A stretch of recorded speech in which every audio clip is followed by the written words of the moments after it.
کہنے لگا ہوا یہ کہ میں اپنے والد صاحب کے ہمراہ قافلے میں شامل ہو کر حج کرنے آ رہا تھا۔ ایک جنگل بیابان تھا، وہاں میرے والد صاحب کی طبیعت خراب ہو گئی۔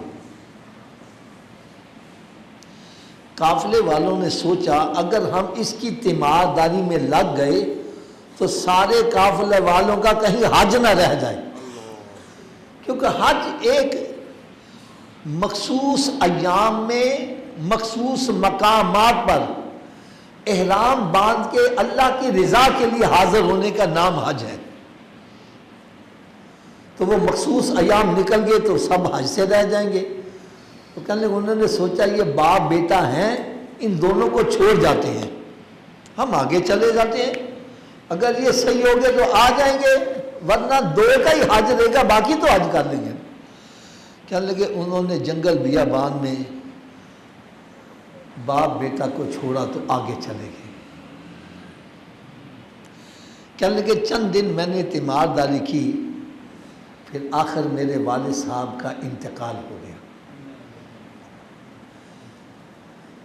تو میں بڑا پریشان ہوا، لیکن میری پریشانی میں اس وقت بہت زیادہ اضافہ ہو گیا کہ جب میں نے دیکھا کہ میرے والد صاحب کا چہرہ سیاہ پڑ گیا ہے اور اتنا خوفناک چہرہ ہو گیا ہے کہ میں سکا بیٹا ہو کے ڈرنے لگ پڑا۔ اب میں پریشان ہوا کہ میں کسی کو کیسے بلا کے لاؤں۔ کہنے لگا میں بڑا پریشان ہوا، پریشانی کے عالم میں نے رونا شروع کر دیا۔ روتے روتے مجھے اونگ آ گئی تو میں نے کیا دیکھا، ایک بزرگ ہیں جن کا چہرہ 14ویں رات سے زیادہ چمک رہا ہے، وہ تشریف لائے اور انہوں نے میرے والد صاحب کے چہرے سے کپڑا ہٹایا اور اپنا نورانی ہاتھ ان کے چہرے پر پھیر دیا۔ تو میرے والد صاحب کا چہرہ نہ صرف درست ہو گیا بلکہ روشن ہو گیا۔ میں قدموں میں گر گیا، جناب آپ ہیں کون اس جنگل بیابان میں، آپ ہماری مدد کے لیے آ گئے۔ اللہ اللہ اللہ، انہوں نے فرمایا اے نوجوان، تو نے جس نبی کا کلمہ پڑھا ہے میں وہی تمہارا نبی تمہاری مدد کے لیے آ گیا۔ کہنے لگے یا رسول اللہ آپ یہاں پر؟ فرمایا تیرا باپ بڑا گناہ گار تھا، گناہوں کی وجہ سے اس کا چہرہ تبدیل ہو گیا، لیکن تیرے باپ کے اندر ایک اچھائی یہ تھی کہ روزانہ مجھ پر درود و سلام پڑھا کرتا تھا۔ آج اس کا درود و سلام نہ پہنچا تو میں نے توجہ کی تو دیکھا اس کا تو چہرہ بدلا ہوا ہے۔ تو میں نے سوچا کہ جو ہم پر درود پاک پڑھنے والا ہو وہ دنیا سے اس حال میں جائے، مجھے گوارا نہ ہوا۔ میں نے ہاتھ پھیر دیا ہے، چہرہ بھی صحیح ہو گیا ہے اور ہم نے اس کے کفن دفن کا بھی بندوبست کر دیا۔ کہنے لگے میری آنکھ کھلی تو دیکھا کہ میرے والد کا چہرہ واقعی سچ مچ نہ صرف صحیح ہو گیا بلکہ روشن ہو گیا ہے۔ اب میں نے سوچا کہ اس کا کفن دفن کا کیسے بندوبست ہوگا۔ کہنے لگے تھوڑی دیری گزری تو میں نے دیکھا چاروں طرف سے لوگ آ رہے ہیں، ان کے پاس کفن دفن کا سارا بندوبست ہے۔ غسل دیا، کفن پہنایا اور قبر کھودی تو نماز جنازہ پڑھ کے دفن کر دیا۔ تو میں نے ان بندوں سے پوچھا یار تم یہاں پر کیسے آ گئے ہو، تمہیں کیسے پتہ چلا کہ یہاں کوئی فوتگی ہو گئی ہے؟ کہنے لگے ہمیں تو پتہ نہیں، کوئی بزرگ ہمارے گاؤں میں یہ اعلان کرتے جا رہے تھے فلاں جگہ بندے کا انتقال ہو گیا، جو جنت میں جانا چاہتا جاؤ اس کے جنازے میں شریک کر رہے۔ کہنے لگا بس میں نے اس دن کے بعد جہاں دعائیں پڑھتے ہیں میں صرف درود و سلام ہی پڑھتا ہوں۔ تو اللہ تعالیٰ سے میں دعا کرتا ہوں اللہ تعالیٰ ہم سب کو بھی کثرت کے ساتھ درود و سلام پڑھنے کی توفیق عطا فرمائے۔ اور ایک بات میری بڑی توجہ سے سننا، بڑے غور سے سننا، حج کو میں کیا سمجھتا ہوں، حج کو میں کیا سمجھتا ہوں؟ جب بندہ حج کر لیتا ہے نا تو اس کو عین الیقین کا درجہ حاصل ہو جاتا ہے۔ ہم دیکھو نا، سن رہے ہیں، ہم سن رہے ہیں کہ خانہ کعبہ ہے جس کو تعمیر کرنے والے بھی نبی ہیں، مزدوری کرنے والے بھی نبی، لیکن دیکھا نہیں ہے۔ یہ سنتے ہیں بھائی صفا مروہ پر ہاجرہ دوڑی تھی پانی کی تلاش میں، دیکھا نہیں۔ سنا ہے کہ مینا میں حضرت ابراہیم علیہ السلام نے شیطان کو کنکر مارے تھے، ہاجرہ نے مارے تھے۔ سنا ہے اسماعیل علیہ السلام نے کہا، دیکھے نہیں۔ حضرت صاحب جب بندہ حج کرتا ہے تو اپنی آنکھوں سے خانہ کعبے کو بھی دیکھ لیتا ہے، اپنی آنکھوں سے صفا مروہ کو بھی دیکھ لیتا ہے، اپنی آنکھوں سے مینا کو بھی دیکھ لیتا ہے، اور جہاں پتھر مارے انہوں نے وہ بھی دیکھ لیا۔ اب اس کو جو پہلے سن کر ایمان لایا تھا، آنکھوں سے دیکھ کر عین الیقین کا درجہ حاصل ہو گیا ہے۔ پھر جس نبی کا کلمہ پڑھا ہے، ذہن پتہ نہیں مطمئن تھا یا نہ تھی، تو اس نبی کا جائے ولادت بھی دیکھ لیا، اور سرکار صلی اللہ علیہ وسلم مکہ معظمہ میں پیدا ہوئے وہ شہر بھی دیکھ لیا۔ پھر یہاں سے ہجرت کر کے جب تشریف لے گئے وہ غار ثور بھی دیکھ لی۔ پھر جہاں سرکار ہجرت کر کے گئے وہ مدینہ منورہ بھی دیکھ لیا۔ سرکار صلی اللہ علیہ وسلم کا گنبد خضرا بھی دیکھ لیا۔ ارے سب کچھ دیکھنے کے باوجود بھی اگر ابھی بھی تیرے اندر انقلاب نہیں آ رہا، تو پھر اس سے آگے کون سی جگہ ہے جہاں تو جائے گا انقلاب آئے گا؟ ایک شاعر لکھتا ہے، رکتے ہیں یہی آ کے قدم اہل نظر کے، اس کوچے سے آگے نہ زمین ہے نہ زماں ہے۔ آپ کو میں ایک بڑی ایمان افروز بات سنانے لگا ہوں، اور میرا یہ پیغام سارے عمرہ کرنے والے اور سارے حج کرنے والوں کے لیے یہ میرا پیغام ہے۔ اللہ کرے یہ میرا پیغام ان کے دلوں میں پیوست ہو جائے اور ان کی زندگیوں میں انقلاب ہو جائے۔ ایک مرتبہ فجر کی نماز کے بعد میں سرکار صلی اللہ علیہ وسلم کے قدمین شریفین میں بیٹھا ہوا تھا۔ اللہ تعالیٰ وہ سعادت ہم سب کو بار بار نصیب فرمائے۔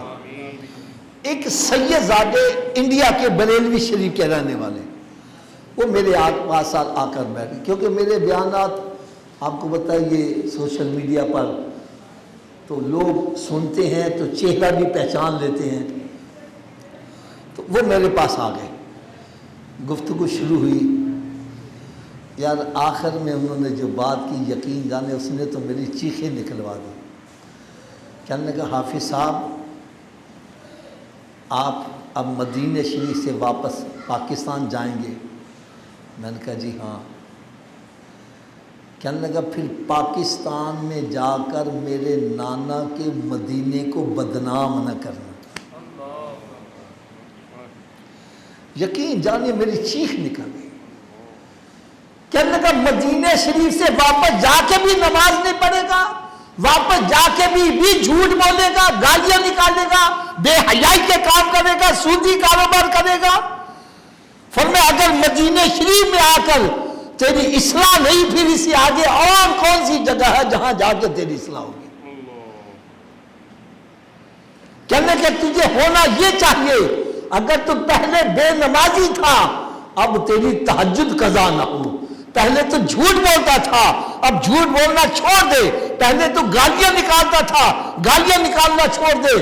پہلے تو ہیرا پھیریاں کرتا تھا، فراڈ کرتا تھا، ملاوٹیں کرتا تھا، سب کچھ چھوڑ دے۔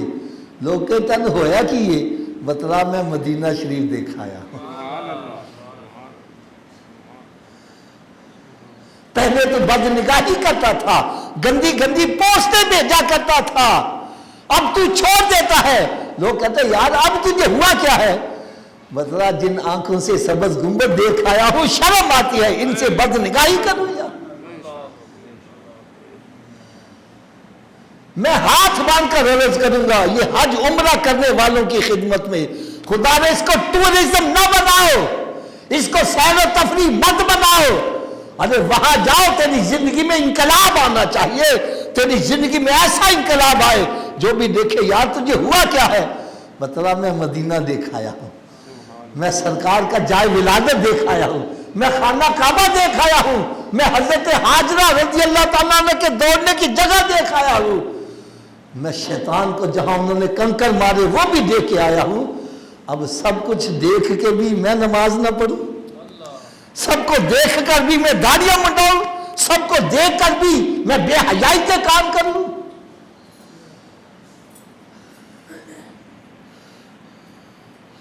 اللہ کرے یہ حج کرنے والے، عمرہ کرنے والے وہاں سے آئیں تو ان کی زندگیوں میں انقلاب ہو جائے. یہ میں کیوں کہہ رہا ہوں؟ خدا کی قسم یہ دل کا درد آپ کو سنا رہا ہوں. آج ہوتا یہ ہے حج کر کے آتے چھڑا اور تیز کر لیندے. حضرت یہ کی ہویا ہے تین پتہ نہیں حج کر کے آیا میں. ہم حج کو بدنام کر رہے ہیں. خدا کے لیے یہ حج تو کر کے آیا ہے، تیری زندگی میں انقلاب آنا چاہیے. اور حقیقی معنوں میں دیکھا جائے تو سرکار دو عالم نور مجسم صلی اللہ تعالیٰ علیہ وسلم کے روض اقدس کا دیدار کر لیا ہے، سنہری جالیاں دیکھ لی ہیں. اور حضرت صاحب ایک شعر نے تو یار نے میرے اندر انقلاب برپا کر دیا. محبتوں کا صلہ کون ایسے دیتا ہے، محبتوں کا صلہ کون ایسے دیتا ہے. ارے نبی پاک صلی اللہ علیہ وسلم کے ساتھ جنہوں نے محبت کی، آج دیکھو سرکار نے ان کو اپنے پہلو میں لٹایا ہوا ہے. اور سرکار سے محبت کرو، نبی پاک صلی اللہ علیہ وسلم سے محبت کرو گے. اور محبت کا تقاضا یہی ہے جس سے محبت اس کو کہاں بھی مانا جائے. یہ نہیں ہے کہ میں کہوں مجھے پیر صاحب سے محبت بڑھا اور پیر صاحب کی بات ایک نہ مانوں. یہ محبت نہیں، محبت کی دلیل یہ ہے کہ جس سے محبت کرا اس کا کہا بھی مانو. تو سرکار صلی اللہ علیہ وسلم سے محبت ہے تو اس محبت کا اظہار بھی ہونا چاہیے. اور سرکار صلی اللہ علیہ وسلم سے محبت ہے تو ان کی اداؤں سے بھی پیار ہونا چاہیے. اگر تجھے سرکار سے محبت ہے سرکار کی داڑھی سے بھی پیار ہونا چاہیے. یہ نہیں کہ صبح اٹھ کے پہلے داڑھی منڈا کے گندی نالی میں بہاتا ہے اور پھر کہتا ہے مجھے سرکار سے محبت بڑی ہے. سرکار کی اداؤں سے بھی پیار ہو. حضور پاک صلی اللہ علیہ وسلم سے جس شے کو نسبت ہو جائے اس شے سے بھی پیار ہو. حضور پاک صلی اللہ علیہ وسلم کو نسبت مدینہ منورہ سے ہے تو وہ بھی مدینہ منورہ بن گیا ہے اور وہاں کی خاک بھی اب کوڑ جیسے مریضوں کے لیے شفا بن گئی ہے.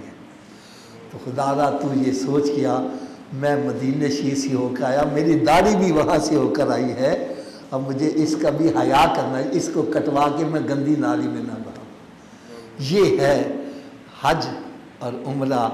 میں سمجھتا ہوں کہ جو حج کرنے والے، عمرہ کرنے والے، اللہ کرے ان کی زندگیوں میں ایسا انقلاب آ جائے.